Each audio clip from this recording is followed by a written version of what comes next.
क्या आप और बलराज कुंडू एक साथ मिलके जो फतह कर सकते हैं? छोड़ो ना, कोई और चीज की बात करो यार।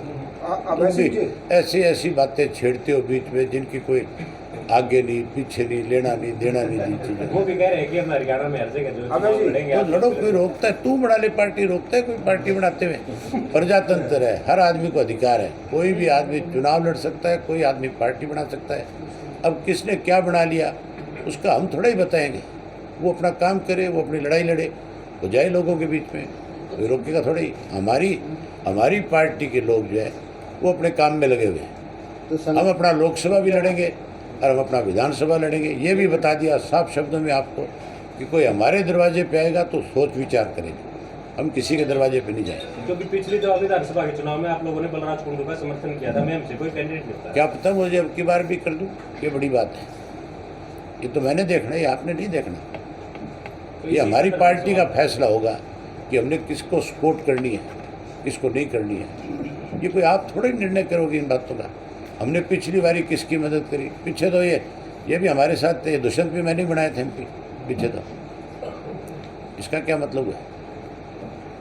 अच्छा सर, एक मेजोरिटी में है, कितनी नजदीक बात लग चुकी है, कितने परसेंट लग चुकी है?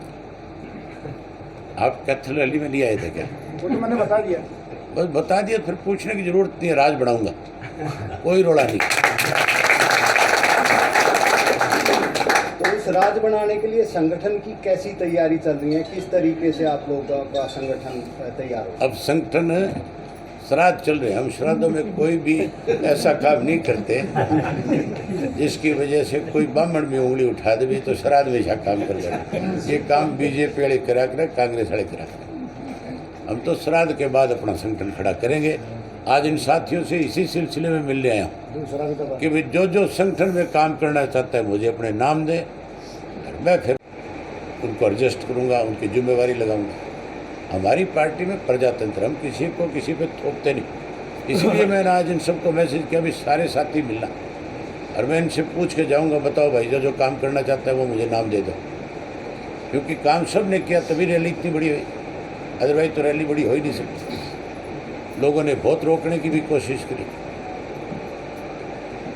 आज फिर पूछूंगा इनसे, जो नाम आएंगे इन सब की जिम्मेवारी लगाऊंगा। और जब जिम्मेवारी लगाऊंगा तो राज बनेगा कि नहीं बनेगा। जिसका संगठन होता है और जिसके संगठन में डिसिप्लिन होता है वो सत्ता में आते हैं।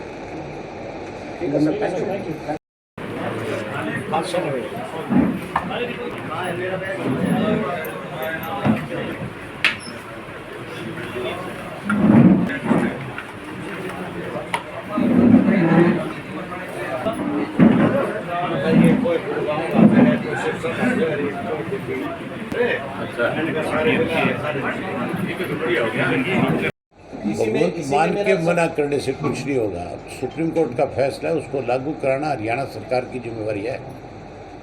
भगवंत मान कौन होता है मना करने वाला? जब सुप्रीम कोर्ट ने फैसला कर दिया तो उसको लागू केंद्र की सरकार से हरियाणा की सरकार कराई उसका काम। तो पंचायत साहब, देवीलाल परिवार की 3 पीढ़ियां इस न्याय के लिए लड़ रही है और आज तक पानी नहीं मिला। तो आखिर क्या ऐसी रणनीति अपनाई जाए आप लोगों की तरफ से कि ये पानी मिले हरियाणा? लोग हमारी सरकार बनाए, वो तो आपकी रैली में सुन तो ले तू।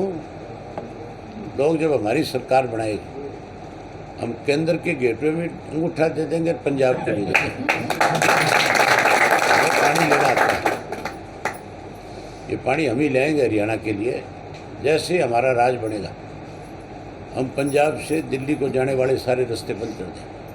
1986 जो दिल्ली को पानी जा रहा है वो पानी रोक देंगे। 1986 हम मजबूर करेंगे दोनों को पानी देने के लिए। चौधरी देवीलाल ने जींद में जो रैली की थी उसी के समकक्ष आपकी रैली हुई है।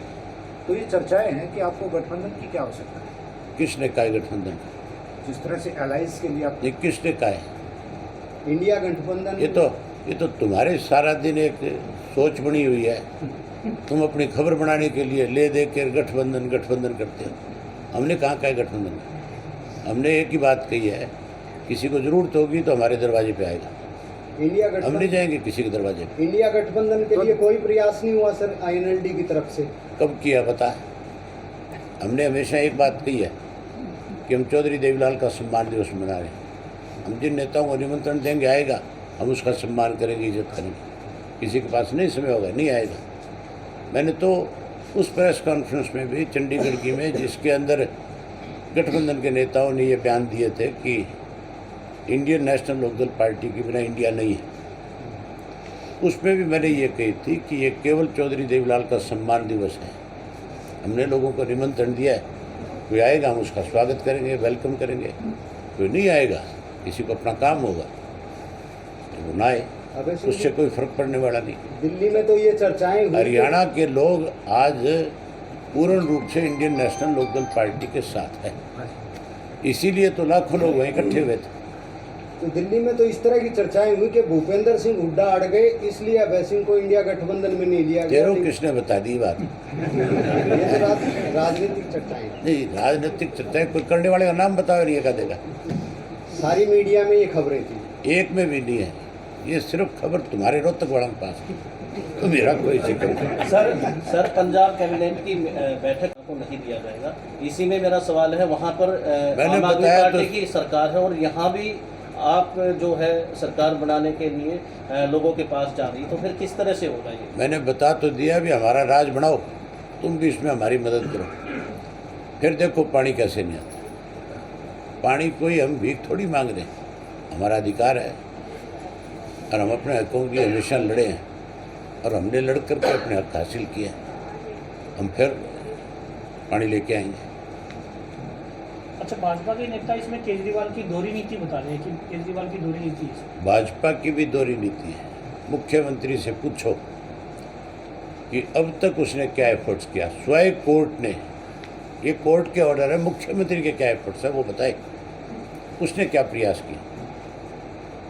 मुख्यमंत्री ने अब तक कोई अपनी तरफ से प्रयास नहीं किया।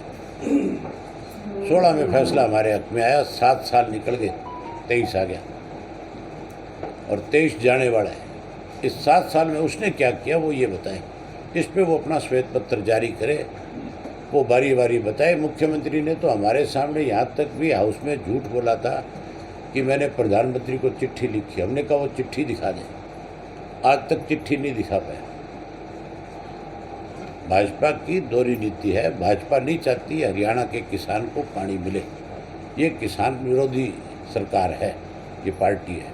इसने हमेशा किसान को कमज़ोर करने के लिए इस तरह की रचनाएं रची है कि जिससे किसान कमज़ोर होता जाए। आज भी धान में फतेहाबाद का एक वीडियो वायरल हुआ है जिसके अंदर जितने भी सेलर वाले हैं वो कसम खा रहे हैं, लोटे में नमक डाल रहे हैं कि हम किसान को 250 से 300 रुपये क्विंटल का कम देंगे, ज़्यादा नहीं देंगे। सरकार उनके खिलाफ क्या कार्रवाई करे? जब एक वीडियो वायरल हो गया तो सरकार को उनके खिलाफ कार्रवाई करनी चाहिए कि नहीं करनी चाहिए? पर्चा दर्ज होना चाहिए कि नहीं होना चाहिए? जो किसान को लूटने वाले हैं। लेकिन मुझे नहीं लगता कि उनके खिलाफ सरकार कोई कार्रवाई करेगी। तो पंजाब सरकार के खिलाफ क्या कंटेम्प्ट ऑफ कोर्ट पे जाना चाहिए, क्योंकि सुप्रीम कोर्ट ने फैसला दे दिया और वो मना कर रही है, तो क्या कंटेम्प्ट ऑफ कोर्ट में जाना चाहिए? जाना ही पड़ेगा, नहीं जाओगे तो करोगे क्या? तो सुप्रीम कोर्ट ये तो नहीं जाएंगे, लेकिन सुप्रीम कोर्ट अपने आप संज्ञान ले लेगी। जब उसको इस बात का पता लगेगा कि उनकी कैबिनेट का फैसला है तो सुप्रीम कोर्ट तुरंत उसके ऊपर कोई ना कोई सख्त फैसला करेगी। सारा विपक्ष जो है, आप सुप्रीम कोर्ट को चैलेंज नहीं कर सकते। भारत में जो विपक्ष है वो जातीय आधार पर जनगणना की मांग कर रहा है। क्या हरियाणा में भी आप जातीय होनी आधार चाहिए, पर- हर हालत में होनी चाहिए। जिस जाति का जितना, जिस प्रदेश के अंदर जितने जितने परसेंट लोग हैं उसी आधार पे ही उसको उसका हिस्सा मिलना चाहिए।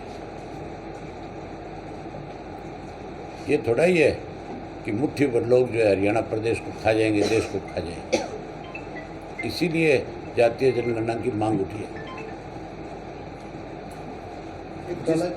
जिस तरह से चीन में वीरेंद्र सिंह की रैली हुई और उसने ये कहा कि जेजेपी को हटा दोगे तो साथ रह जाऊंगा, नहीं तो ये तो भाजपा छोड़ उसी से पूछो, वही बताओगा छोड़ेगा कौन छोड़ेगा।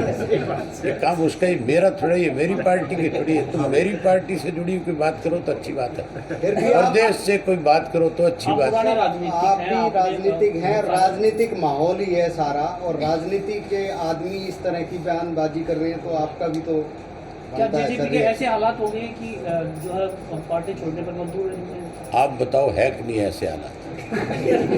सही बात अगर ऐसे हालात ना होते तो चौधरी देवीलाल की जयंती हरियाणा में मनाते, सिक्कर नहीं भागते और किराए भाड़े के लोगों को नहीं ले जाते। आपने वीडियो नहीं देखी क्या, किस तरह से औरतें जो है उनको कोस रही थी, किस तरह से बच्चे परेशान हो रहे थे।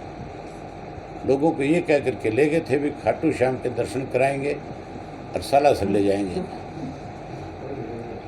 3-3 दिन का पैकेज बना के ले गए थे, लोगों से पैसे और लूट लिए इन्होंने। अरे रोहतक से कोई गया उससे पूछ लो, वो बता देंगे तुम्हें। कल आम आदमी पार्टी के संजय सिंह की गिरफ्तारी हुई है, लेकिन विपक्ष का कहना है सभा विधानसभा दोनों चुनाव हैं, आईएनएलडी का क्या रोड मैप है उस विधानसभा चुनाव को लेकर और लोकसभा चुनाव? अभी चुनाव की तारीख तय होने दो। अभी तो लोकसभा मई में जाकर के आएगा। इंडियन नेशनल लोकदल पार्टी का कार्यकर्ता कभी बैरक में नहीं गया। हमारा कार्यकर्ता हमेशा जो है,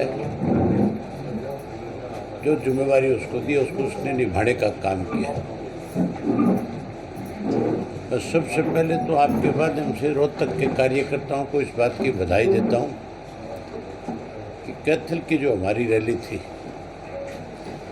उस रैली में जो जिम्मेवारी हमने अपने कार्यकर्ताओं की लगाई थी, पार्टी के पदाधिकारियों की लगाई थी, उन्होंने उससे भी कहीं ज़्यादा और मेहनत करके, लोगों तक संपर्क करके, एक एक आदमी को निमंत्रण दे करके,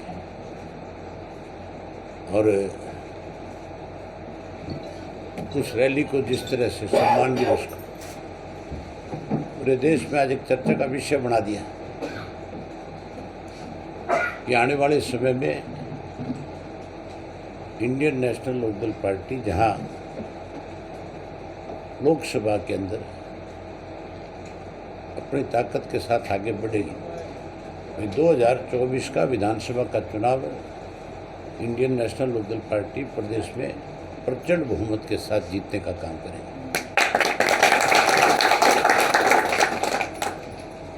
जैसे चुनाव की तारीख तय होगी, हम अपने उम्मीदवार खड़े करेंगे। 10 की 10 लोकसभा लड़ेंगे, 90 की 90 विधानसभा की लड़ेंगे।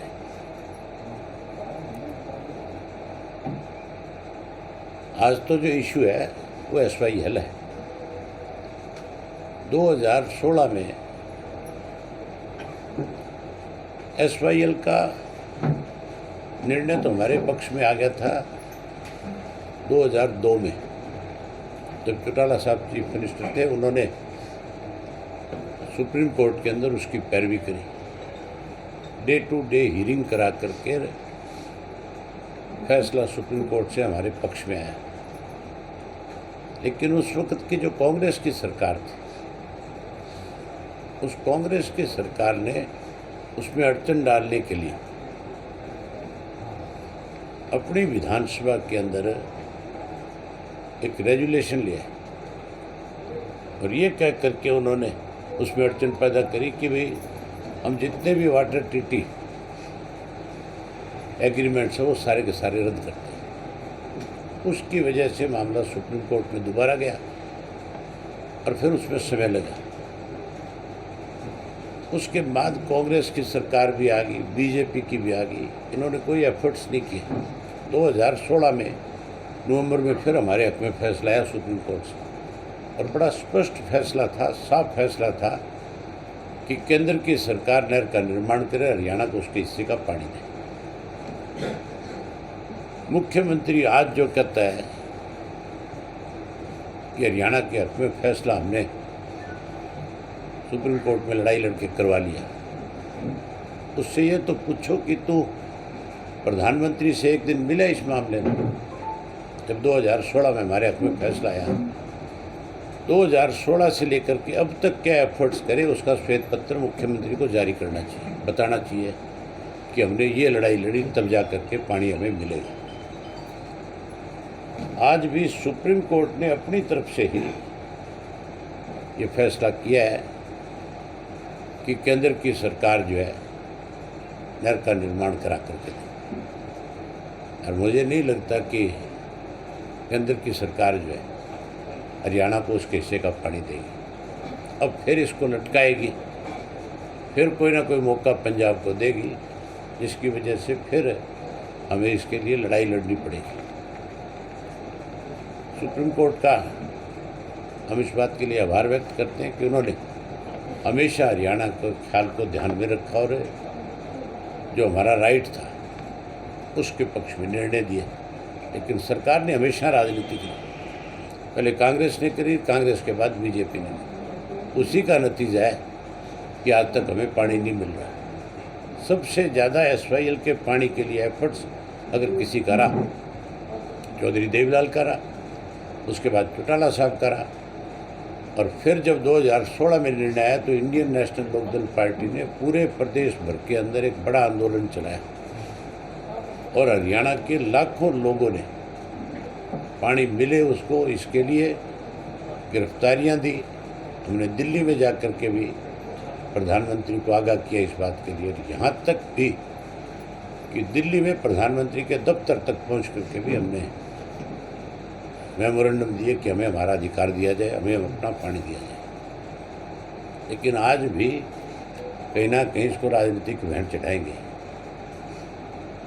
हम तो अगर मुख्यमंत्री इसके लिए कहेगा कि भाई सारी पार्टियों को मिल करके मेरी मदद करनी चाहिए, तो हमने तो पहले भी करी इसकी, आगे फिर पानी मिले हरियाणा का, इसके लिए उसकी मदद करेंगे, लेकिन ये राजनीति करेंगे। बीजेपी के पास वो सारे छोड़ रही है CBI और ED के माध्यम से। मैं बहुत पहले ये बात कह चुका हूँ कि ये स्वार्थी अपना स्वार्थ नहीं छोड़ेंगे, ये सारे जेल जाएंगे, एक भी बार नहीं बचेगा। जितने भी लीडर आज स्वार्थ की राजनीति करते हैं, इनमें से कोई नहीं बचेगा। एक हुड्डा बचेगा जो जेल नहीं जाएगा, और वो इसलिए बचेगा कि वो भाजपा के इशारे पे सारा दिन काम करता है, भाजपा से मिला हुआ। तो यही कारण है कि जो कांग्रेस है उसका संगठन नहीं बन रहा है। और क्या कारण हो सकता है? कांग्रेस को इस बात का एहसास है कि भूपेंद्र सिंह हुड्डा जो है भाजपा से मिला हुआ है। किस तरह की मिलीभगत है चौधरी साहब? अभी तक भी तुम्हें नहीं पता चली, तुम कहाँ रहते हो ये तो बताओ, तुम क्या के पत्रकार हो? आप बताओ, थोड़ा सा ब्रीफ करो कि किस तरह की मिलीभगत है कि ये माने कि बीजेपी के साथ ही मिले हैं, दबाव है, क्या क्या लगता है आपको? सबसे पहला मामला तो है रमेश, उसका सुभाष चंद्रावड़, पेन की शाही बदली गई कि नहीं बदली गई? हुड्डा से पूछो, यही मिल जाता है तुम्हें रोज कि तूने किसको वोट दिया था। वो बैलेट पेपर खाली छोड़ करके आया था, कांग्रेस हाईकमांड के कहने के बाद उसने अपना वोट R.K. आनंद को नहीं दिया था, और उसने ये कहा था कि सुभाष चंद्रा मेरा दोस्त है। राजनीति में दोस्ती नहीं चला करती, लेकिन भाजपा का दबाव इतना ज़्यादा था कि उसने अपना बैलेट भी खाली छोड़ना पड़ा उसको, और दिखाना पड़ा वहाँ सबको कि ये देख लो भाई, मैं तो जो तुमने कहा वो करके आ रहा हूँ। दूसरा, भाजपा ने उसका आसान उतारा, उसके बेटे को राज्यसभा का मेंबर बनाकर। अगर उसके सामने भाजपा किसी कैंडिडेट को खड़ा करती तो हर हालत में दीपेंद्र हारता, जीतता नहीं, हर हालत में हारता। ये उसका आसान उतारा। तीसरा, फिर भाजपा की इसने मदद इस चुनाव में करी राज्यसभा। भूपेंद्र सिंह हुड्डा नाम बताए जिसका वोट कैंसिल हुआ, पार्टी का लीडर है उनकी का, उसको पता नहीं है, तो मिला हुआ है तो भी नाम नहीं बता रहा ना। ये पूछो तो सही तुम उससे कि तो नाम तो बता, क्या नाम उस आदमी।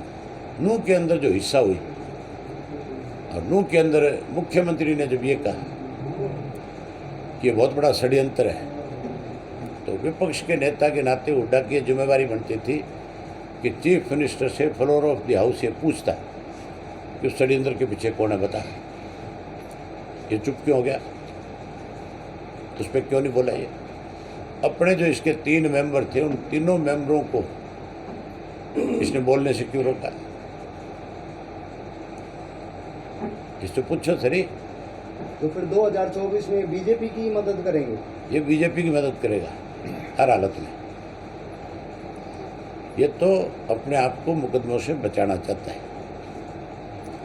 बाकी तो किसी का कहीं नाम है कि नहीं है, ईडी वाले ले जाते हैं, नहीं उठा के ले जाते हैं। हरिद्वार के भी लेके उठा गए। इसके खिलाफ तो बहुत सारे मुकदमे हैं, बहुत सारे मामले हैं।